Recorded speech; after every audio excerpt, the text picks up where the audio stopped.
So, a lot of people come to me and say, "I want to be a medical writer," and a lot of them are usually a little surprised to learn that there are many, many opportunities in the world of medical writing. It's very broad, and a lot of folks, find their way kind of touching all of these parts of medical writing, but I would say the majority of folks end up specializing in one area or another.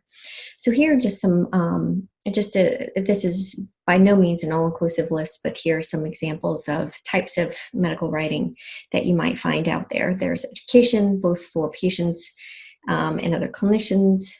As you all know, physicians have to obtain a certain number of hours of CME, but other professionals such as physical therapists, athletic trainers, speech therapists, nurses, radiology techs.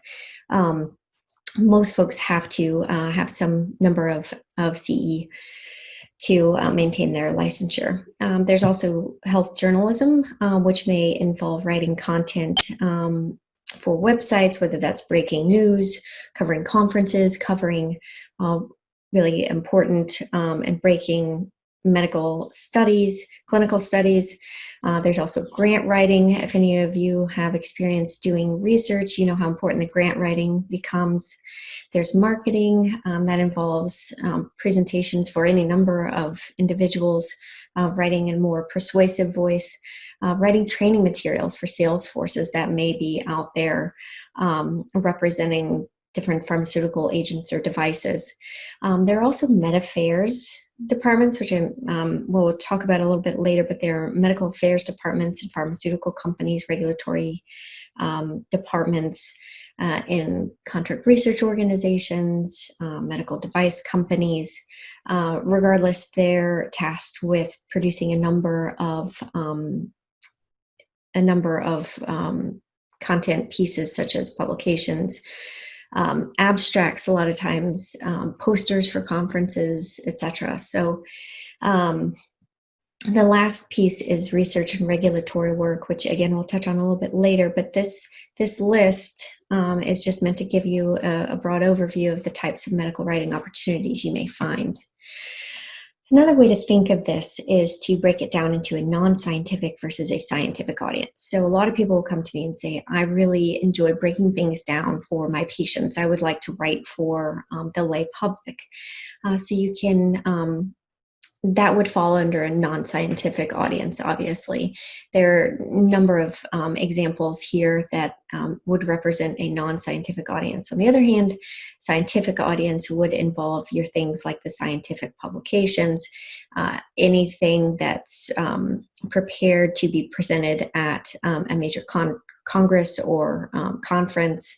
CME material writing would fall under the scientific audience, etc. So just another way to think about things as you're moving forward, because the two types of writing are quite different.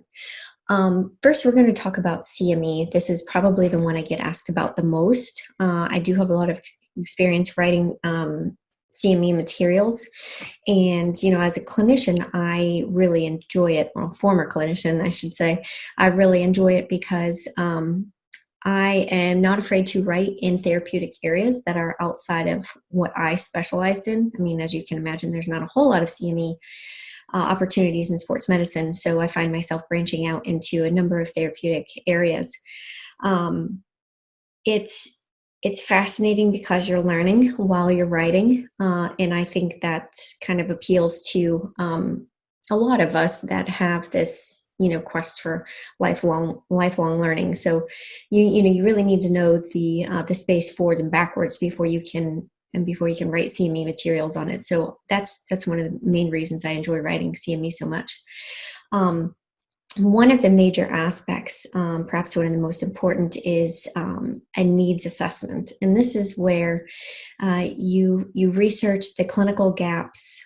For example, is there an unmet need in this therapeutic space? X number of patients aren't being diagnosed correctly, or a number of untreated patients in some specific area.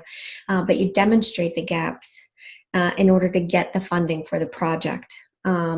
because obviously if you don't get the funding for the program, then the program doesn't happen. So the needs assessment is really important to sort of tell the story about why the funding is necessary, why clinicians need to know about this particular topic, and why there should be continuing medical education programs on this topic. So that's one aspect of it. But then, once you get the funding for the program, program proceeds, you need material for it, whether it's a chapter that the learners are reading online, or if it's a symposia that's being presented at a major congress. There could be journal supplements, podcasts, a lot of online activity these days.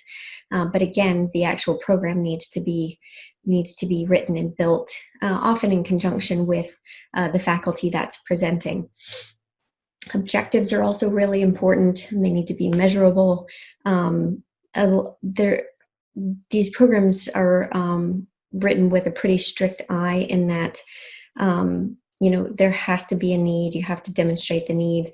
The material has to achieve what the objectives say it's going to. Then obviously at the end, you've got to write the questions or some kind of assessment to determine whether or not the intended learners actually did learn from the program. So you've really got to know the rules. You've really got to know what's required in these types of programs. Since I would say about 2007, 2008, when all those laws changed, it's really important for a lot of these materials to have fair balance, meaning you can't talk about one drug in a class more than the other drugs in the class, that kind of thing. You need to present all the available data in the entire class. There can't be any commercial influence from whoever supported the program, etc. So if you're interested in learning more about CME, I recommend checking out the website for ACCME, which is the Accreditation Council, and that will be in your list of resources at the end. Next, I wanted to discuss a little bit about pharmaceutical companies. This is probably the second most common area that I'm asked about.